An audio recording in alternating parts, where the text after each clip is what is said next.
13.5 लाख रुपए में नेक्सॉन लेना घाटे का सौदा है। नहीं तो लेकिन नेक्सॉन के डीजल में फिर लैग भी तो इससे बहुत ज्यादा है। तो मुझे मिलता है महिंद्रा से पैसा। देखो वो जो मेरे मुंह से तो आपको डेडिकेशन चाहिए, आपको अपना सामान सही चाहिए। यार अब मैं उनके एफर्ट के लिए क्या कहूँ। भिखारी से मांगी भी भिखारी है चीकल। अरे ना भाई, आज हमारे साथ एक ऐसी गाड़ी है जिसके लिए लोग बहुत परेशान है। ना मेजर कोई ऐसा एक्सटीरियर फेसलिफ्ट कुछ इसका आ रहा है, ना कोई अपडेट आ रहा है, और जो उल्टा जितने फीचर्स पहले आते थे वो भी ये हटाते जा रहे हैं। तो ऐसी गाड़ी आज के टाइम पे हम क्यों लें, जब दूसरी गाड़ियां जो हैं वो हर 2 साल में एक रिफ्रेश फेस लेके आती हैं, एक मतलब नया लुक के साथ आती हैं। ये गाड़ी उसके बाद भी क्यों सेंस बनाती है, इस बारे में बात करेंगे हम इस गाड़ी के ओनर से, जो कि हैं भविष्य जी। बहुत ही दूर से आए हमारे साथ, so thank you very much आपका आए आप, और अपना रिच एक्सपीरियंस हमारे साथ शेयर करेंगे। इन्होंने इससे पहले नेक्सॉन चलाई थी, कितना टाइम चलाई सर वो? नेक्सॉन 35,000 चलाई, 1.5 साल। 35,000 डेढ़ साल में ही बेच दी। इतना खराब प्रोडक्ट है क्या नेक्सॉन? नहीं, उसके कारण कुछ और हैं हाँ। कि नेक्सॉन मैंने क्यों बेची। एक्चुअली क्या था, वो बेस मॉडल था। ओके। और जिस टाइम मैंने ली थी उस टाइम पे गाड़ियों पे वेटिंग बहुत थी। ओके। और वो कोइंसिडेंटली वो गाड़ी मुझे 3 दिन में मिल गई। मैं एक्चुअली उसमें जाना चाह रहा था एक्सएम जो डीजल है उसका, बट अब एक्सी मिल रही थी और अंतर 2.5 लाख का था। तो मैंने सोचा यार चलो इतने का तेल तो पिएगी नहीं भैया, एक्सी ले लो और उसमें थोड़ा बहुत सामान लगा लो। तो ये मेरा था कि उस समय ले ली। अब लेकिन जैसे जैसे गाड़ी चलाते रहे, थोड़ा सा मन में एक 3 सिलेंडर इंजन के कैरेक्टर से थोड़ी सी धीरे धीरे नफरत होने लग गई, क्योंकि पहले भी रख चुका था मैं टीवी में, डीजल 3 सिलेंडर था, ये भी वही चीज़ थी, इसमें पेट्रोल था। ठीक है, तो वो थोड़ा सा मन में आने लग गया कि यार काश थोड़ी सी एक पावरफुल गाड़ी होती। और ऐसा नहीं है कि इसी वजह से बेची है, थोड़ा जल्दी ऊब जाता हूँ मैं गाड़ियों से। काफ़ी गाड़ियाँ पहले भी रख चुका हूँ और 2 साल 1.5 साल में जो है अपनी गाड़ियाँ जो है बदलते रहते हैं। प्लस फैमिली को जो है एक सनरूफ की रिक्वायरमेंट थी। ओके। ठीक है, अब सनरूफ के लिए जो है अच्छे खासे पैसे खर्च करने पड़ रहे थे बाकी गाड़ियों में। ये W6 मॉडल 1035 का एक्स शोरूम है और सनरूफ आपको मिलती है, डीजल इंजन मिल जाता है। पावर के बारे में मैं शायद पूरा सभी लोग जानते हैं जो भी YouTube से जुड़े हैं कि बेइंतहा पावर मिलती है। इसके सेगमेंट से जो ऊपर की गाड़ियां हैं उसके बराबर आपको पावर जो है ये प्रोड्यूस करके दे देती है। 300 Nm का टॉर्क है और माइलेज में थोड़ी सी कम है गाड़ी, बट उसके अलावा जो है ये मुझे बहुत अच्छा वैल्यू फॉर मनी प्रोडक्ट लगा अपने लिए। तो ये अभी कितना टाइम हो गया आपको? ये गाड़ी लिए हुए मुझे अभी 1-1.5 महीना ही हो रहा है। तो मतलब अभी आप 14-15 महीने और चलाओगे इसको? फिर नहीं ऐसा कुछ नहीं है, ऐसा कुछ नहीं है। देखिए होता क्या है, मेरा एक कॉन्सेप्ट है। काफ़ी लोग मुझसे पूछते भी हैं, ये मैं अपने चैनल पे भी नहीं बताया आज तक, या आपके चैनल पे पहली बार रिवील कर रहा हूँ। ठीक है, मैं क्या करता हूँ, मैं गाड़ी जैसे 2 साल रखता हूँ अगर, तो मैं गाड़ी को इतना मैं बेचता हूँ कि मुझे 1.5 लाख का लॉस हो ज़्यादा से ज़्यादा। अच्छा। ठीक है। अब मेरा कॉन्सेप्ट क्या बना, देखिए मैंने चलाई 2 साल, 24 महीने लॉस हुआ 1.5 लाख का। 1.5 लाख का तो महीने का कितना बैठा, अराउंड 7,000 रुपये 8,000 रुपये। मैं उसको रेंट मान लेता हूँ कि भैया मैंने 7,000 रुपये के रेंट में गाड़ी अपनी ले रखी है और मेरी गाड़ी हमेशा नई रहती है। मेंटेनेंस का कोई खर्चा, टायर बदलने का कोई खर्चा, किसी चीज़ का कोई खर्चा नहीं। उतने जितनी चलाता हूँ उसमें सारे फ्री सर्विस ही होती है, एक आध पेड सर्विस आ जाती है बस। सर्विस का कोई खर्चा नहीं। ठीक है, अब दूसरा आदमी क्या करता है, वो 10 साल गाड़ी चलाता है, वो 15 साल गाड़ी चलाता है, गाड़ी का जो वैल्यू है वो पूरी डेप्रिशिएट हो जाती है, 0 हो जाती है, वो 15 लाख की लेता है। ठीक है, मैं 10 साल चलाऊंगा, 1 साल में 1.5 लाख का लॉस करा, 2 साल में 1.5 लाख का लॉस करा। ठीक है, तो 10 साल में कितने का लॉस करा, 7.5 का लॉस करा। एक बंदे ने जिसने एक ही गाड़ी जिंदगी भर चलाई, अपना 12-15 लाख रुपए का लॉस कर लिया। भले ही मैं अभी यहाँ पर इसको एक चीज़ बोलना चाहूँगा कि मैंने अभी गाड़ियाँ जो है 15 लाख की नहीं खरीदी है, ये 12.5 लाख की बैठी है पूरी सब कुछ करते हुए। तो फिर भी उसके कंपैरिजन में मैं इसको पूरा चलाऊँ, खत्म कर दूँ, उसके बाद इसको कबाड़ी को बेचूँ और 12.5 बुस कर दूँ, या फिर ऐसे करके अपने 10 साल में केवल 7.5 लाख रुपए लगाऊं और गाड़ी हमेशा नहीं कि नहीं, और सोशल मसाला जिंदगी में बना रहे, सोशल स्टेटस बना रहे। भाई साहब बंदा नई गाड़ी लेके आता है, चलाते रहता है। घाटे का सौदा है तो बताओ। नहीं, घाटे का सौदा तो नहीं है, लेकिन आपने कहा कि मतलब आपको थोड़ी सी जो नेक्सॉन से दिक्कत होने लगी। तो जैसे मैं भी आपको फॉलो करता हूँ आपके चैनल पे, ये अचानक, क्योंकि उस टाइम उन दिनों जब आप नेक्सॉन चला रहे थे तो ऐसा ना कोई मतलब इतना खास दिखा नहीं, मतलब आपकी जैसे आपकी वीडियोस भी मैं देखता रहता था कि आपको कोई मेजर दिक्कत आ रही है उससे। इनफैक्ट आपका उसके बाद फिर आपने अचानक ही उसको बेच दिया। वो गाड़ी इतनी अच्छी थी कि मैं खुद सरप्राइज हो गया कि जो पैसा मुझे एक्सचेंज में मिला, मैंने सीधे महिंद्रा वालों से एक्सचेंज करा। मतलब मैं उसको चाहता, रोकता, अपने YouTube चैनल में डालता, काफी सब्सक्राइबर लेने के लिए थे ज्यादा थे, वो और ज्यादा पैसा दे सकते। उस गाड़ी में ऐसी कंडीशन थी गाड़ी की, काफी अच्छा माइलेज वो निकाल के दे रही थी। मेरे को लगता है कि टाटा के इंजन को जैसा ट्रेन करो वो वैसा बन जाता है ना। वो रॉ आता है, वो देसी इंजन है, उसको जो ओनर जैसा ट्रेन करे, मैंने उसको माइलेज के लिए ट्रेन करा, वो गाड़ी कभी 15 से नीचे नहीं आई। कैसी सिचुएशन में चलाई। और ये कितने की दे रही है माइलेज? ये जो है मुझे करीब इस टाइम पे वेरिएशंस हैं। देखिए अगर ये लंबा स्ट्रेच मिल जाता है तो ये 19-20 पहुंच जाती है। लंबा स्ट्रेच मतलब कि हाईवे है बढ़िया, और आप एक तरीके से अपने पंजे को क्रूज कंट्रोल बना लो। आपने अपना पंजा जो है ऐसे अटका रखा है बिल्कुल उसी जगह पे 80 पे, ये बहुत अच्छा माइलेज निकाल ली है, ठीक है। लेकिन इस गाड़ी को खींच रहे हो तो ये 15 पे भी आ जा रही है। चलो फिर अब इसको चला के देखते हैं और भविष्य जी से पूछते हैं क्या क्या, और बाकी बातें भी बताऊंगा अभी नेक्सॉन के बारे में। अच्छा। जो आप जानना चाह रहे हैं, असली मसाला जो कुदेरना चाह रहे हो ना अंदर से, वो भी निकाल के दूंगा, टेंशन मत लो।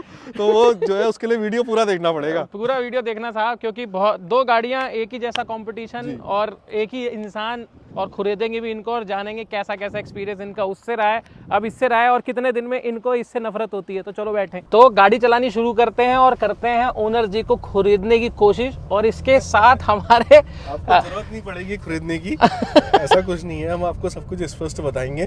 क्योंकि यार गाड़ी ली है, कंपनी थोड़ा ना ली है महिंद्रा की गाड़ी ली है, बस हो गया, बाकी कुछ थोड़ा ना करा है। पैसे लिए हैं, कुछ भी बोल सकते हैं। पैसे लिए हैं, पैसे दिए हैं। हाँ पैसे दिए हैं। क्या पता लिए भी हूँ भाई साहब आज का। और बताओ, सच बताओ, काफी लोग तो बेचारे ये भी सोचते, तो मैं उनसे कहता हूँ यार एक बार मेरे सब्सक्राइबर देख लो या मुझे देख लो कि मैं किस स्थिति में, मुझे पैसा कौन देगा। अरे अब तो आपके मुंह से सच निकल गया है। अब ये बताओ डील कितने में हुई है? नहीं यार, वो तो मैं रवि भाई को देख के, देखो अचानक रवि भाई भी आए और इन्होंने ही प्रेरित कराया, इनके वीडियोस ने प्रेरित कराया गाड़ी लेने के लिए ये वाली। तो मुझे मिलता है, इसका मतलब मुझे मिलता है महिंद्रा से पैसा। नहीं, देखो वो जो मेरे मुंह से निकला ना, मैं इतनी बड़ी शख्सियत देख के घबरा गया। अच्छा। कि बगल में अचानक से जो है भाई साहब आए तो थोड़ा सा, देखो मुंह से कुछ और बोल रहे, माइक मुझे पकड़ा रखा है, मैं माइक पकड़ रहा हूँ इनका। ना भाई साहब, और शख्सियत बड़ी बताओ है। अरे शख्सियत ऐसी है कि हमारी हिम्मत भी नहीं हो रही है, कि समझ में नहीं आ रहा कि किस कारण से पकड़ा होगा माइक, इस वजह से हिम्मत भी नहीं हो रही है कि इधर लूं करके, समझे। खैर गाड़ी पे आओ। गाड़ी पे ये आते हैं, पहले तो मैं ये पूछता हूँ कि सर नेक्सॉन की इतनी तारीफ के बाद आपने अचानक क्यों बेची? जो इंजन है वो जान होती है गाड़ी की, ठीक है। अब आपको फीचर चाहिए, पर्सन टू पर्सन वेरी करता है। किसी को चाहिए होते हैं फीचर्स, किसी को चाहिए होती है बिल्ड क्वालिटी, किसी को ओवरऑल पैकेज चाहिए होता है, ठीक है। मैं उनमें से हूँ जिसको ओवरऑल पैकेज चाहिए था, ठीक है। अब हम नेक्सॉन चला रहे हैं, जिस दिन मैं लेके आया था पहले दिन ही, उस दिन भी जो है जो हमने लेके आए उसको, तो स्पोर्ट्स मोड शिफ्ट करना पड़ा पहाड़ों पे। जब उसको हम चला के लेके आए तो थोड़ा सा पावर में मुझे कमी महसूस हो रही थी पहाड़ों पे, क्योंकि मेरी जनरल राइड जो है रोज़ की वो पहाड़ों पे थी। तो ये था कारण उसको चेंज करने का।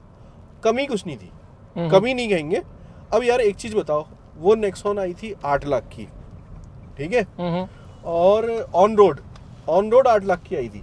ये गाड़ी ऑन रोड 11.5 लाख की आई है। तो पावर में डिफरेंस होगा कि नहीं होगा? नहीं, तो वो तो बेस वेरिएंट आप लेके आए। और अच्छा, अभी अगर हम, आपने कहा ना मैंने चैनल देखा है और सब्सक्राइबर नहीं करा है, अगर आप उस चैनल पे जाओगे तो मैंने ये भी लिखा है कि 13.5 लाख रुपए में नेक्सॉन लेना घाटे का सौदा है। ये गाड़ी उनके लिए ज्यादा बेटर है जो हैचबैक ले रहे हैं, और हैचबैक लेने के बजाय जो है एक्सी, एक्सएम, इसके पेट्रोल के लोअर वेरिएंट में जाते हैं, तो वो गाड़ी उनको वैल्यू प्रोवाइड करती है। बट वही चीज जो उसके टॉप वेरिएंट आ रहे हैं ना, जिसमें अंदर से काफ़ी उसका जो कह सकते हैं बिल्कुल अलग से चेंज कर दिया, उसका डैशबोर्ड चेंज है, हर चीज़ चेंज है। वहाँ पर अगर आप जाओगे तो आपके लिए वो 3 सिलेंडर इंजन नहीं है 13 लाख रुपए में। वहाँ पर आपके पास ऑप्शन बहुत खुल जाते हैं। 8 लाख में या साढ़े, आप जितनी की हो गई होगी 8.5 हो गई होगी ऑन रोड, या 8.25 भी हम कहते हैं अगर, उसमें बंदे के पास ऑप्शन नहीं है बिल्ड क्वालिटी प्लस ऐसे हाईवे में बढ़िया तरीके से खींच के गाड़ी चलाना, और स्टेबिलिटी, साथ में इतने सारे सेफ्टी फीचर्स, लुक, ये सारी चीज़ों का जो कॉम्बिनेशन है, ओवरऑल कंफर्ट, बूट स्पेस, सब कुछ नेक्सॉन पे नहीं मिलेगा। लेकिन आप 13.5 लाख रुपए लगाओगे तो कुछ ना कुछ आपके पास और भी तो है ऑप्शन, आपको उसमें जाना चाहिए, मेरा ये कहना था। तो मतलब आपके पास 1.5 साल में आपको कोई ऐसा, मतलब एकदम से आप उस कैटेगरी से 12 लाख वाली कैटेगरी में आए, तो क्या आप मतलब ऐसा क्या धंधा कर रहे हो कि इतने मतलब लाखों रुपए का फर्क पड़ जा रहा है कि एकदम जेब से निकाली दूसरी गाड़ी आ गई? हमें भी थोड़े राज बताओ, या महिंद्रा पैसे देना शुरू कर दिया था तो हमने सोचा फिर? यार अगर महिंद्रा मुझे पैसा देना शुरू करता ना सुनो तो सही, तो मैं 700 लेता। अच्छा 300 क्यों लेता? तो अगली बार जब आप 700 लोगे तो समझ लूंगा कि भाई महिंद्रा पैसे देने लग गया फिर ना, फिर सब्सक्राइबर देने लग गए, फिर सब्सक्राइबर देने लग गए, उनका प्यार मिलने लग गया, चैनल बढ़ गया है। अच्छा। क्योंकि भाई साहब जो हम काम करते हैं, जो नौकरी करते हैं, उससे 20 लाख रुपए की गाड़ी लेना तो हमारे बस की बात नहीं है, और लोन लेना पड़ेगा बहुत ज्यादा, और उसके बाद जो है आधी तनख्वाह वहीं देनी पड़ेगी। आपने जब बताया कभी 2 महीने अगर सैलरी लेट हो गई तो उधार मांगना पड़ेगा आप जैसे दोस्तों से। ठीक है, तुरंत कांटेक्ट करूंगा अगर कैसी बड़ी गाड़ी ले ली तो। इसलिए जो है ये गाड़ी अपने बजट में थी। हमसे मांगोगे तो हम तो कहेंगे भिखारी से मांगी भिखारी गया चीकल। अरे ना भाई साहब, देखो दोस्ती बड़ी काम की होती है, आदमी जो है खुद को गिरवी रख के भी दे देता है पैसे दोस्तों को। ये तो कह रहा है, ये तो कह रहा है। अच्छा, आपने कहा कि जब मैं गाड़ी नेक्सॉन खरीद के जो पहाड़ों पे लेके गया मुझे पावर की कमी महसूस हुई, तो क्या आपने वो लेते वक्त टेस्ट ड्राइव नहीं ली थी? नहीं, मैंने टेस्ट ड्राइव पहाड़ों पे तो हमारे पास ऑप्शन ही नहीं है ना टेस्ट ड्राइव का, शोरूम से ही नहीं है। नहीं तो अगर हल्द्वानी से आप 10-15 किलोमीटर की अगर आप टेस्ट ड्राइव लेना चाहें, हाँ, तो वो मैं उन रोडों की बात नहीं कर रहा हूँ। अच्छा, जैसे मैं गाड़ी लद्दाख ले गया ना, मुझे दिक्कत नहीं हुई, लेकिन कुछ ऐसे प्लेसेस हैं उत्तराखंड में जहां पर को जो है अच्छी खासी गाड़ियां भी दम तोड़ती। मैं ऐसा नहीं कह रहा हूँ कि नेक्सॉन ही, ठीक है, बट उसी जगह पे महिंद्रा और मारुति की गाड़ियां बहुत अच्छा परफॉर्म करती हैं। तो इसलिए तो फिर आपको ब्रीजा पे जाना चाहिए था, आप फिर डीजल गाड़ी पे चले गए, उसको आपको टर्बो लैग फील नहीं होगा उन जगहों पे अगर आप इतनी एक्सट्रीम की बात कर रहे हो? नेक्सॉन ही है आंसर।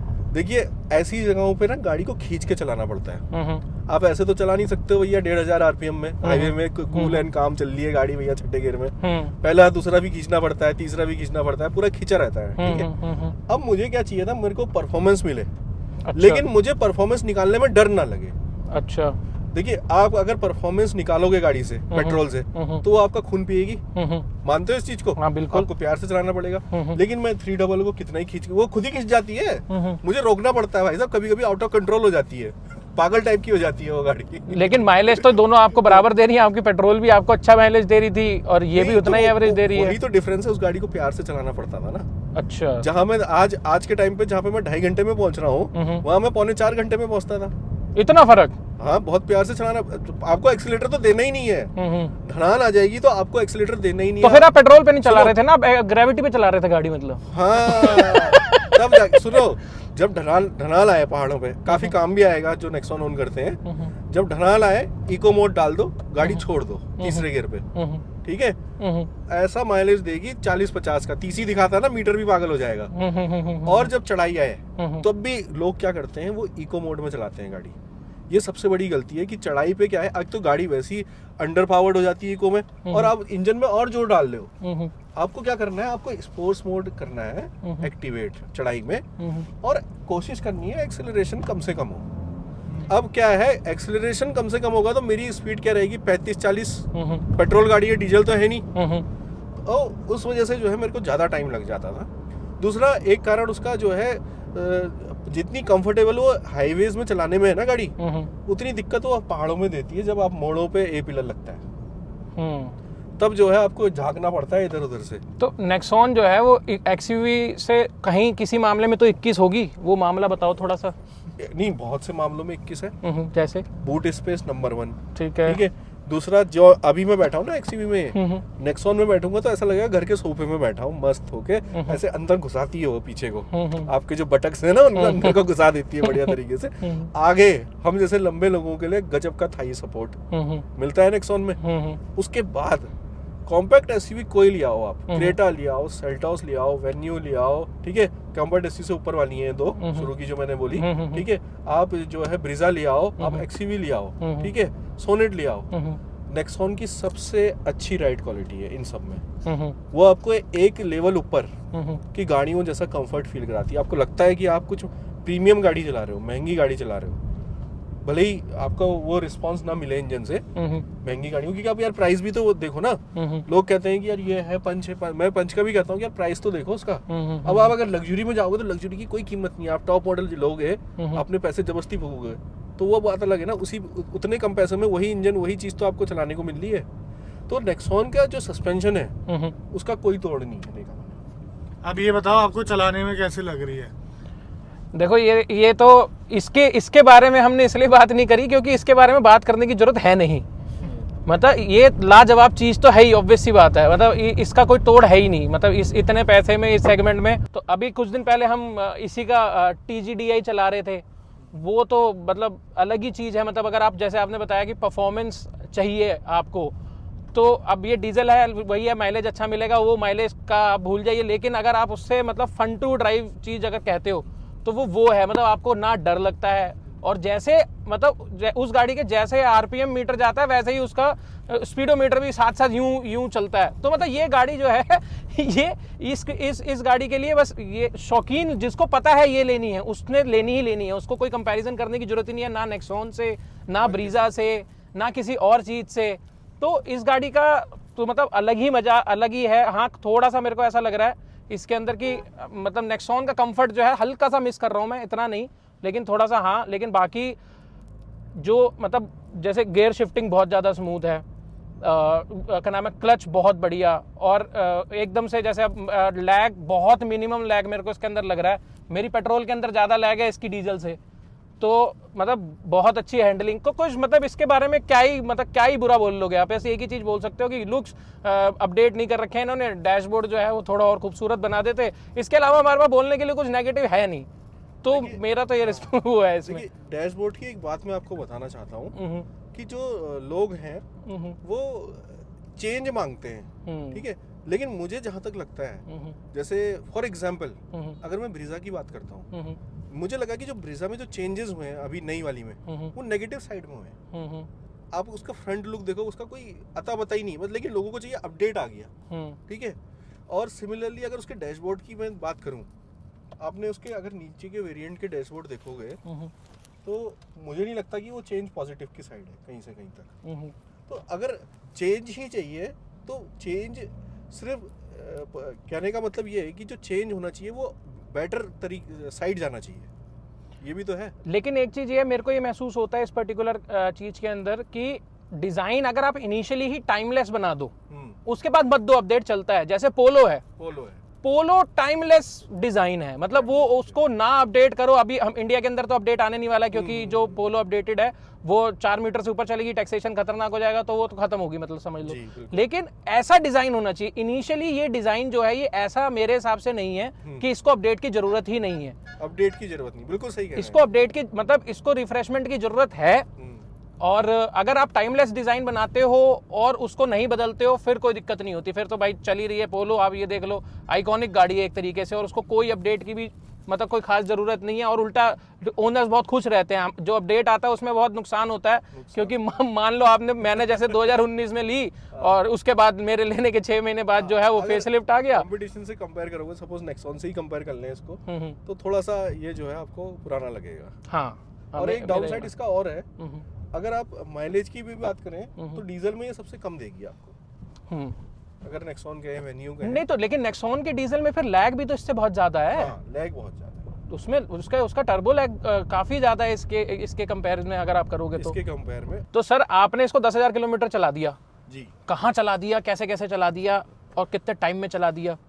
इसको जो है फिलहाल तो मैंने पहाड़ों पे चलाया और 5,000 किलोमीटर की इससे एक ट्रिप करी है, जो कि हमारी उत्तराखंड अल्मोड़ा से गोवा तक की थी। गोवा तक की कितने हजार किलोमीटर होगी? 5,000 किलोमीटर करीब। ओके। और ये हमने जो है इसमें इस गाड़ी को एक दिन में 975 किलोमीटर तक चलाया लगातार 15 घंटे। तो ये चीज़ इस गाड़ी पे मुझे काफ़ी अच्छी लगी कि इसने मुझे थकाया नहीं।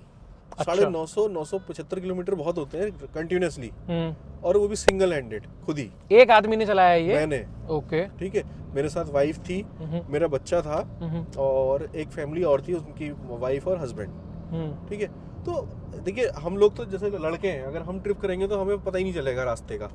बट बीइंग अ फैमिली, आप भी अपनी फैमिली के संग कहीं जाते होंगे तो थोड़ी देर में बोर हो जाते हैं, या कहते हैं कब आएगा या थक जाएंगे ये सब। तो ये चीज़ उन्होंने फील नहीं करी इस गाड़ी में कि थक गया हूँ, जगह नहीं हो रही है। यहाँ पर मेरा बेटा बैठा था बीच में अच्छी खासी, अभी देखो रवि भाई और मैं बैठे हैं, कितने मतलब दोनों ही बल्कि हैं, और उसके बाद भी यहाँ पर एक आदमी आराम से आ सकता है। तो ये चीज़ जो है इस गाड़ी की मुझे काफ़ी अच्छी लगी। अब इसकी कमी बताता हूँ मुझे इसमें क्या अच्छा नहीं लगा। भाई साहब, ये गाड़ी के जो ये पिलर है ना, ये अभी से बोलने लग गए हैं। मतलब ये गाड़ी जो है अभी 1 महीने पुरानी है। प्लास्टिक क्वालिटी जो आप कह रहे हो, प्लास्टिक क्वालिटी है या इसकी जो मोटर है, ये रोटेटरी मोटर जो है इसमें लगी हुई है, जिससे कि अच्छा पैनल की बात कर रहे हो आप? ये जो पैनल है, दरवाजों के पैनल है, दरवाजे का जो ये है पिलर है, अच्छा, पैनल नहीं, अच्छा, ये जो अच्छा, बी पिलर है, अच्छा पिलर अंदर है, से, ओके, ठीक है। अब क्या है, ये हुआ कैसे मैं बताता हूँ, इसका कॉज भी बताता हूँ। और ये किसी गाड़ी में होना नहीं चाहिए इतनी महंगी। आपके पास जो स्पीड ब्रेकर से पहले रंबल स्ट्रिप्स आती हैं पेंट वाली, तो वो जो है करीब 1-1.5 हज़ार किलोमीटर तक मुझे रेगुलर मिली। वो मिली मुझे जो है आपका पुणे तक, इंदौर से पहले शुरू हो गई और पुणे तक मिली पूरी, ठीक है। उसमें क्या हुआ कि गाड़ी बार बार जा रही थी, तो उसमें गाड़ी के में क्या थे, वाइब्रेशंस बहुत होते हैं, बर बर करके जाती है ना, तो वो चीज़ जो है यहाँ से अब बोलने लग गई है। मतलब 10,000 किलोमीटर में ये हाल हो गया? 10,000 किलोमीटर में यह हाल हो गया। नेक्सॉन से भी मैं उस रास्ते पे गया और ऐसी गाड़ियां मैंने बहुत रखी हैं अपने पास, किसी में ऐसी चीज़ नहीं हुई आज तक। और मैं इस चीज़ को ये मानता कि यार मैंने गाड़ी में काम कराया, पैनल खुलवाया, ये करा, तो क्या पता उस वजह से हो। लेकिन भाई साहब ये पिलर तो खुला ही नहीं और इसमें से आवाज़ आ रही है, इसमें से आ रही है। ये टच स्क्रीन लगाया, वहाँ से आती कहीं से आवाज़, तो मैं मानता उस चीज़ को। तो सर्विस सेंटर पे आपने दिखवाई? हाँ, सर्विस सेंटर वाले के बहुत सही सर्विस प्रोवाइड कर रहे हैं फिलहाल, ओके, ठीक है। जो भी सर्विस प्रोवाइडर है उससे मैं जो भी कहता हूँ वो जी जान से लग जाता है उसके सॉल्यूशन में। आपने टाटा इसको मैं दिखा लाया हूँ, सुनो, सर्विस में मैं इसको दिखा लाया हूँ, लेकिन उन्हें खोल के इसके अंदर फोम भरा और डबल टेपिंग करी जहाँ पर लॉक है, ओके, बट वो अभी नहीं गई है आवाज़। तो मैंने उनको इन्फॉर्म कर दिया है और वो दोबारा उन्होंने मुझे बुलाया है कि आप आइए, हम इसको रेक्टिफाई करेंगे, उसके बाद जो है इसका सॉल्यूशन निकाल के आपको देंगे। तो टाटा की सर्विस और इसकी सर्विस अगर मैं कंपेयर करूं, हाँ, तो आपका कैसा एक्सपीरियंस? अभी तक तो खैर 10,000 किलोमीटर एक आध बारी आप गए होंगे मेरे ख्याल से वहाँ जी। तो हाँ। क्या लग रहा है आपको कि उससे 21 है, उससे 19 है? टाटा की सर्विस के साथ क्या है ना, कोशिश वो लोग भी बहुत कर रहे हैं कि हम कस्टमर को अच्छी सर्विस दें, जैसा मेरा एक्सपीरियंस रहा है अभी। बट कुछ चीज़ों में जो है वो पीछे हो जा रहे हैं। जैसे कि एक एग्जांपल मैं आपको बताता हूँ, मेरी गाड़ी का अलाइनमेंट आउट हो गया था नेक्सॉन का, गाड़ी एक तरफ भाग रही थी, ओके, ठीक है। और वो कब हुआ था, जब मैंने गाड़ी सर्विस कराई। सर्विस कराने के बाद हो गया? सर्विस कराने के बाद, अलाइनमेंट कराने के बाद सर्विस सेंटर में, उससे पहले नहीं भाग रही थी। अच्छा जी, ठीक है। उसके बाद क्या हुआ कि वो बंदे लगे, ठीक है। अब यार हम तो भैया जड़ तक ही जाते हैं, जब जाते हैं सर्विस कराने, तो फिर दिमाग चट कर जाएंगे, चला लड़ना पड़े भले ही, ठीक है। तो वो लोग भी पहले से ही पहचानते थे, तो कोई दिक्कत होती नहीं थी, वो समझ जाते थे कि ये बिना सॉल्यूशन के जाएगा नहीं यहाँ से। तो उन लोगों के डेडिकेशन को मैं बिल्कुल पूरे मार्क्स दूंगा, क्योंकि भाई साहब 6 बजे उनकी छुट्टी होती थी और कम से कम 7 से 8 मैकेनिक रुक गए 7:30 पौने 8 बजे तक रात के, कि इस गाड़ी को ठीक करेंगे, लेकिन हुई नहीं। लेकिन वो ठीक नहीं हुई। ले तो और उनका सिस्टम अलाइनमेंट सही दिखा रहा है, स्टीयरिंग का कैलिब्रेशन भी कर दिया, लेकिन गाड़ी का भागना बंद नहीं हुआ। तो आपको डेडिकेशन चाहिए, आपको अपना सामान सही चाहिए यार। अब मैं उनके एफर्ट के लिए क्या कहूँ, उनके एफर्ट के लिए क्या कहूँ ना, तो ये तो फिर ट्रेनिंग की कमी हुई ना। ट्रेनिंग की कमी है या, हाँ बिल्कुल सही कह रहे हैं। इसमें 10,000 किलोमीटर की और 5,000 किलोमीटर की जो आपने ट्रिप मारी थी, उसमें एवरेज कितना दिया इस गाड़ी ने? यार इसने मैक्सिमम 21 दिया, टैंक टू टैंक। हाँ, टैंक टू टैंक जो है, और जो ओवरऑल हमारा जो टैंक टू टैंक आया पूरे उसका ट्रिप का, वो आया करीब 18 के आसपास, 17.8 आ रहा था पूरा टैंक टू टैंक कैलकुलेट। और ये सब हाईवे है शहर हाँ, के अंदर। और उसका कारण मैं बता रहा हूँ बिल्कुल एक्यूरेसी के साथ, क्योंकि हमने एक पूरी अपनी कॉपी बनाई थी खर्चे की, तो उसमें हमारे ट्रिप से हमें किलोमीटर मिल गया और डीजल का खर्चा जो है उस कॉपी से मिल गया।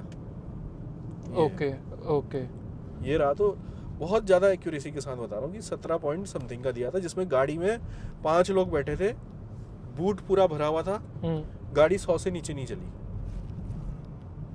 ये है इस पे, तब ये एवरेज है। तो आप अब अपने एक्सपीरियंस से बताओ कि किसको ये पर्टिकुलर गाड़ी डीजल में आपने ली है, लेनी चाहिए, किसकी क्या रिक्वायरमेंट हो किसी इंसान की जो ये बिल्कुल फिट होगी? आपका थोड़ा सा समय और लूंगा। देखिए, अगर कोई बंदा जा रहा है और वो कॉम्पैक्ट एसयूवी में जा रहा है, तो उसके पास ऑप्शन क्या है? सबसे पहले तो उसको ये सोचना है, तो उस ऑप्शन में आपके पास है नेक्सॉन, आपके पास है वेन्यू, आपके पास है 300। अब काफी बंदे डीजल का जो पर्सपेक्टिव है ना, वो इकोनॉमिकल होता है, अच्छा माइलेज देता है, ठीक है, सस्ता पड़ता है। अगर कोई बंदा ऐसा वाला है तो उसको तो भैया ये गाड़ी में नहीं जाना चाहिए। सीधी सी बात बताऊं, वो माइलेज वाली गाड़ी ले, क्लियर। लेकिन डीजल गाड़ी का असली जो कारण होना चाहिए लेने का, वो होना चाहिए परफॉर्मेंस। जो एक बार डीजल चला लेगा और जिसको परफॉर्मेंस से प्यार है, फिर वो पेट्रोल नहीं चलाएगा, ठीक है। तो अगर आपको परफॉर्मेंस चाहिए, आप परफॉर्मेंस के लिए गाड़ी ले रहे हैं, आपको लैग ना मिले कहीं पर भी, किसी भी टेरेन में आप गाड़ी लेके जाओ, आपको मजा आए गाड़ी भगाने में, आपको इजी लगे गाड़ी चलाने में, आपके पास अच्छी बिल्ड क्वालिटी हो, सारी चीजें ओवरऑल पैकेज अगर लोगे ना, तो ये ज्यादा बेटर आपको लगेगी तीनों डीजल में, क्योंकि तीन ही गाड़ी है डीजल में। अब सोनेट को मैं गिन नहीं रहा हूँ क्योंकि वो वेन्यू ही है, ठीक है। सुंदर वेन्यू है वो, ठीक है। तो अब क्या करोगे बताओ, अगर आपको ओवरऑल पैकेज चाहिए पावर के साथ, तो ये नंबर 1 आती है। ओके, मतलब आप ये कह रहे हो कि एवरेज के लिए मत लेना। अगर आपको एवरेज के लिए मतलब आप एक्सपेक्ट करो कि आपको हर समय 25 का एवरेज मिले, 22-23 का मिले, जो कि डीजल का मिसकंसेप्शन है लोगों का खरीदने का, कि यार डीजल गाड़ी वही लेता है जिसको माइलेज चाहिए होता है, डीजल सस्ता होता है। अब तो डीजल पेट्रोल सेम रेट में आ गया है, क्या फायदा डीजल लेने का। भाई डीजल वो लेता है जिसको मजा आए गाड़ी चलाने में, वो आदमी लेता है मजे के लिए, और प्यार से जो है, जो कि ओवरटेक करना चाहे, हर चीज उसको आराम मिले। और एक अच्छी चीज मेरे को ये लगी कि यहाँ पर भी आपको लाइट मिलेगी, लाइट मिलेगी, इधर भी लाइट मिलेगी, सनरूफ भी मिल रही है। देखो नेक्सॉन में आती है सनरूफ, आती है XMS में, लेकिन ये है कि बीच वाली नहीं आती, पता नहीं क्यों। ये और बेस मॉडल में तो खैर हाँ, तो ये बेस से ऊपर है ना, W6 से। इसमें एक चीज और है, इसकी जो सनरूफ को आप कंपेयर करोगे ना, इस सेगमेंट की सबसे बड़ी सनरूफ है। इसको आप ब्रीजा से कंपेयर करना, आदमी बाहर नहीं निकल पाता उससे, खाली दिखावे के लिए। बड़ा पाप करते हो आप तो। वही कह रहा हूँ, ये ज्यादा बड़ी है तो बड़ा पाप करते हो, इससे बाहर थोड़ी निकलना होता है। नहीं, जब इसको खोलोगे ना, मान लो आप खड़ी गाड़ी में हो, चला के थोड़ा कह रहा हूँ, बाहर निकलना नहीं होता है। ये भी एक कॉन्सेप्ट है। देखो गवर्नमेंट ने अपने रूल लगा रखे हैं। मैं आपको एक चीज बताऊँ, हाईवे में ये रिस्की है, but on the other hand अगर हम पहाड़ पे चल रहे हैं, अगर इससे हम बाहर निकलते भी हैं, सपोज मैंने भारत में देखा है कि भाई साहब पिकअप के ऊपर चढ़ के लोग चल रहे हैं, बसों की छतों में लोग चल रहे हैं, उनका कोई चालान नहीं हो रहा है, ठीक है। और कई लोग आप देखते हो कि मैक्स में लटक के चलते हैं, जो लोकल में हमारी मैक्स सवारियां लेके जाती है, पीछे लटके हुए हैं, बाहर टंगे हुए हैं, ठीक है। वो गलत वो चीज़ है, ये भी गलत चीज़ है, मैं प्रमोट नहीं कर रहा हूँ, बट ये है कि उसी रास्ते पे बंदा बाइक में भी चलता है, उसी रास्ते पे बाइक पे भी तो चल रहा है, तो फाइन तो सर उससे ही लिया जाएगा, बाइक में चलने का फाइन है, जो दे पाएगा फाइन। ये सनरूफ से बाहर निकलने का हक मांग रहे हैं, हक नहीं मांग रहे, मतलब आप कमेंट बॉक्स में बताइए, अनसेफ है, कमेंट बॉक्स में बताइए कि क्या ये हक हम भी मांगे सब जने मिलके। लेकिन सुनो, अनसेफ है, मैं मानता हूँ, ठीक है, लेकिन सपोज अगर देख रहे हैं, तो मेरे को लगता है कि बाइक से तो ज्यादा सेफ ही है। अच्छा एक बात बताइए, आप पहाड़ों पे रहते हैं, पीछे से कोई नहीं टकराना, दाएं बाएं से कोई नहीं टकराना, आप पहाड़ों पे रहते हैं, आपने सनरूफ का जो लिया है, सनरूफ वाली गाड़ी ले ली, बाई चांस ऊपर से कोई डामर के कुछ ऐसी कुछ भी चीज गिरती है, तो ये अनसेफ है क्या? ये अनसेफ है? हाँ, कैसे अनसेफ है बताओ? तो अगर आप मान लीजिए पूरी चादर होगी, हाँ, वो गिरेगी कैसे? किस्मत पे डिपेंड है ना। हाँ, किस्मत पे तो भाई साहब फॉर्च्यूनर के ऊपर बड़ा वाला पत्थर भी गिर सकता है। हाँ। नहीं तो फिर भी अगर छोटा पत्थर गिरेगा तो ये अंदर आएगा ना सीधा। ना, छोटा पत्थर क्यों गिरेगा? बड़ा भी तो गिर सकता है, छोटे को क्यों गिन रहे हो? बड़ा वाला गिनो ना गाड़ी के बराबर, तो वो भी तो गिर सकता है। मतलब ठीक है, तो वो तो किस्मत नहीं करनी बिल्कुल, वो तो किस्मत नहीं, मेरा डिसीजन सही है बिल्कुल कतई। नहीं, डिसीजन सही या गलत नहीं होता। देखो यार, वो कौन प्रेडिक्ट कर सकता है? वो आप प्रेडिक्ट नहीं कर सकते, वो मैं प्रेडिक्ट नहीं कर सकता कि पत्थर का साइज क्या होगा। गलत कह रहा हूँ? वो तो बड़ा पत्थर गिरते हैं यार, छोटे मोटे पत्थर को कौन पूछ रहा है। और इसकी एक चीज और अच्छी है, देखो आप कहाँ बैठे हो, यहाँ, ठीक है, इसमें जो सर है ना, वो सेफ है फिलहाल, जब अच्छा खासा। ये डिजाइन इस तरीके से की गई है कि कुछ गिरेगा तो एकदम से बिल्कुल सर के ऊपर या उसमें नहीं आएगा, क्योंकि अभी तो आप आराम से इधर को आए हो ना कैमरे की तरफ, जब आप चलाओगे तो थोड़ा सेफ्टी है फिर भी उस पर्सपेक्टिव से अगर हम देखें, ठीक है। जहाँ पर आपका सर है वहाँ पर कोई पत्थर पड़ेगा तो पहले वो यहाँ टकराएगा इसमें, अगर वो पूरा आ रहा है इतना बड़ा पत्थर, और अगर ऐसा आएगा तो आपके कंधे में ही रहेगा, तो आपको जो है यहाँ पर रॉड लगानी पड़ेगी, ठीक है। बट मैं ये नहीं मान रहा हूँ, क्योंकि मैं पत्थर का साइज प्रेडिक्ट नहीं कर सकता भाई। तो ये थे भविष्य जी, बहुत ही स्ट्रॉन्ग ओपिनियंस के साथ, और बहुत बहुत शुक्रिया भविष्य जी हमारे चैनल पे आने का, अपना एक्सपीरियंस देने का। ये तो हमारी खुशनसीबी है कि हम आपके चैनल पे आए और इतना अच्छा मौका मिला, जिनको मैं मोबाइल में देखता था, तो ये मेरे को बड़ा अच्छा लगा आपसे मिलके। तो हमसे मिलना इतना मुश्किल नहीं है, अगर आप हमसे मिलना चाहते हो तो इस ईमेल एड्रेस पे ईमेल कर दीजिए, आपके पास कौन सी गाड़ी है, कौन सी गाड़ी का आप एक्सपीरियंस शेयर करना चाहते हो बता दीजिए, और सब्सक्राइब कर लो इस चैनल को। मिलते हैं ऐसी किसी अगली वीडियो में। Thanks for watching.